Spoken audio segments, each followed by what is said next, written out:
Good morning, I'm Adam Sexton. The importance of the work being done at the Portsmouth Naval Shipyard, maintaining the U.S. submarine fleet, would appear to be self-evident. But that has not exempted the thousands of employees there from scrutiny by Elon Musk and the Department of Government Efficiency. They, too, have received the emails asking them to list 5 things they've done or potentially face termination, essentially having to justify why they are working to repair and modernize America's submarines.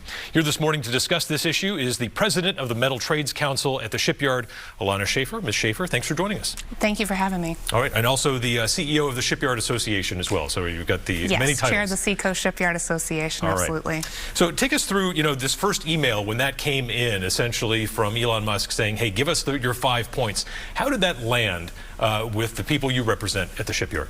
Sure. It definitely came off as very confusing. This email kind of came in the dark of night.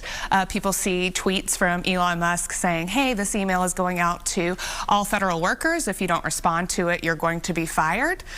Simultaneously, our employees get an email from the Department of Defense saying, don't respond to the OPM email.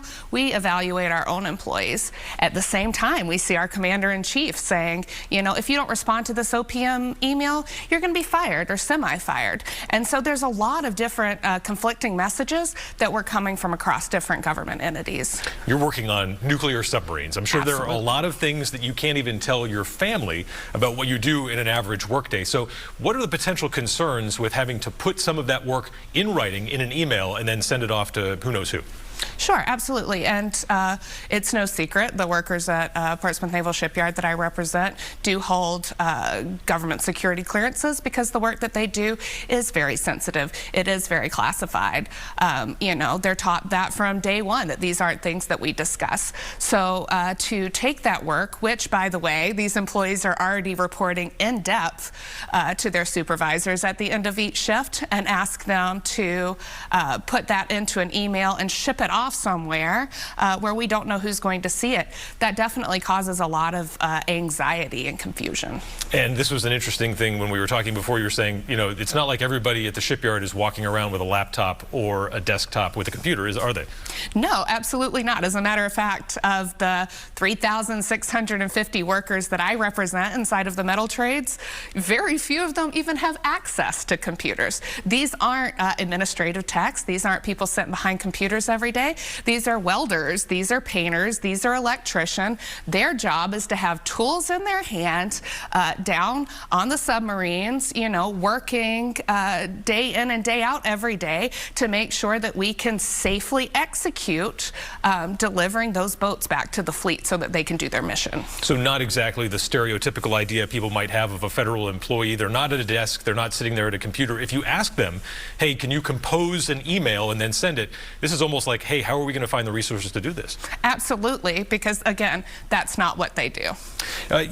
In terms of status right now, we've heard about a hiring freeze, the potential for layoffs. Where does all of that stand for the people you represent? Sure.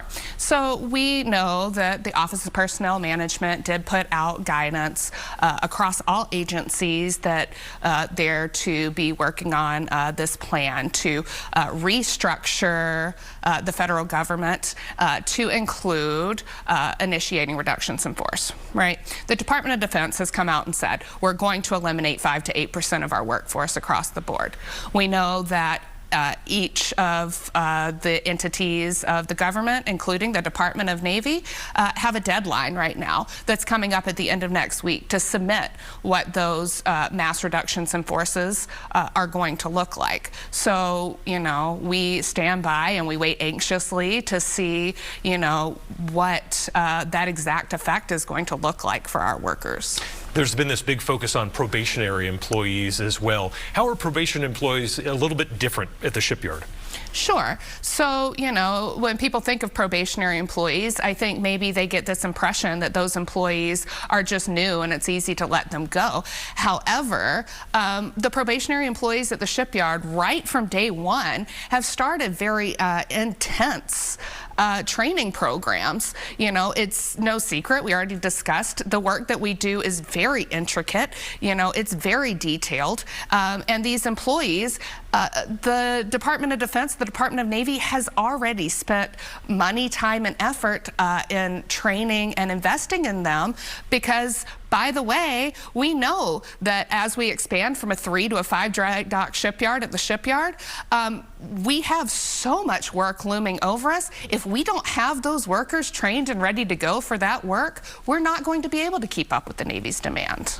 And you know, when something enters a political context like this, there can be some binary thinking that goes on, like, you know, DOGE equals efficiency, and anyone who's standing up and asking questions is somehow questioning efficiency or the need to be efficient. What existing efforts have already been underway at the shipyard to make sure it's as efficient as possible? Yeah, absolutely. So through bipartisan congressional funds, you know, for so long now, there have been, you know, a ton of money that the Department of Defense has already put into these public shipyards to improve the infrastructure to be able to get the work done as low of a cost and as quickly as possible. So those investments to efficiency have already been done there. And additionally, you know, the Navy has come out and said that, you know, it's more efficient to them to be doing the work that we're doing inside of public shipyards, where we are taking already existing submarines, we're repairing them, we're overhauling them, we're modernizing them, we're sending them back out to the fleet as if they were new without having to scrap them and start brand new. You know, can you explain the context of focus in your work? Obviously, you know, if I have a bad day and I get something wrong, I look like an idiot and we move on to the next day. At the shipyard, you know, you have the lives of the sailors and submariners in your hands, literally, as you're working on these subs. Yeah, absolutely. And, you know, I think it's so important that our workers be able to focus on that work. You know, everyone, much like me when I started at the shipyard, you know, a lot of us started, well, one, for investments in ourselves because we knew that that was a stable job, that we were going to be able to support our families and retire in dignity. But a lot of us, too, you know, when I started my apprenticeship as a pipe fitter there, I raised my right hand and I took an oath to the Constitution of the United States. We know that what we're doing is bigger than us. And when our employees are being, you know, threatened with, you know, the thoughts of reductions in force, the thoughts of, you know, privatization, are we going to have our benefits?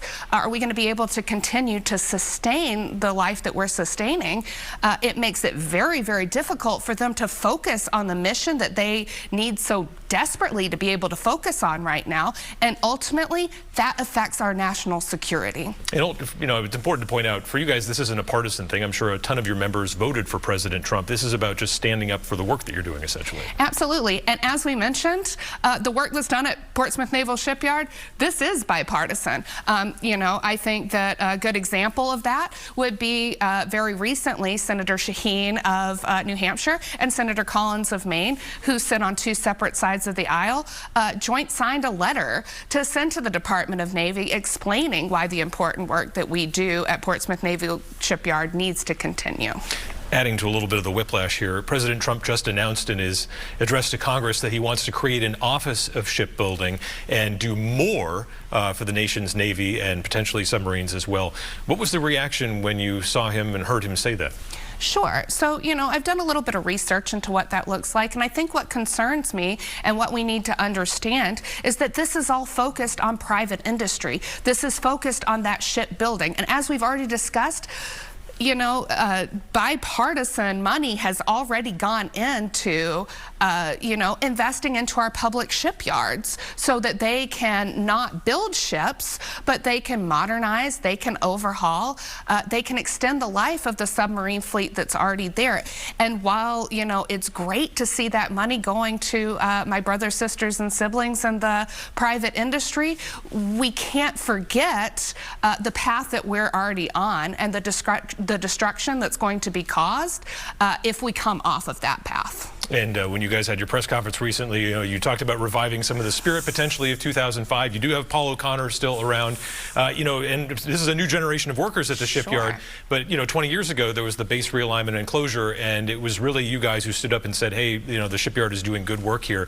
You know, do you feel like you're going to have to bring some of those, like you said, some of those yellow shirts back again? Yeah, no, absolutely. And I will say that I'm very fortunate to have Paul O'Connor as, you know, as a mentor and a guide that I've been able able to talk to him about kind of coming out of retirement to lead me and guide me on this next step, because it's coming. Look, you know, as we look at where we were in 2005 and where we are now, approaching the 20th anniversary of coming off the base realignment and closure list, the shipyard between that time and now has delivered 58 submarines successfully with first-time quality back to the fleet. And I think that, you know, when we talk about the sense of community and the bipartisan understanding that we had for how important the shipyard is to both national security and to our local economy in 2005, it is time for us to rally back together and remember that. All right, Alana Schaefer, president of the Metal Trades Council at the shipyard, thanks so much for joining us on Close Up. We appreciate it. Thank you. Okay, and we'll be right back with a look at Momnibus 2.0 and the focus on improving maternal mental health in the first weeks and months of motherhood. Stay with us.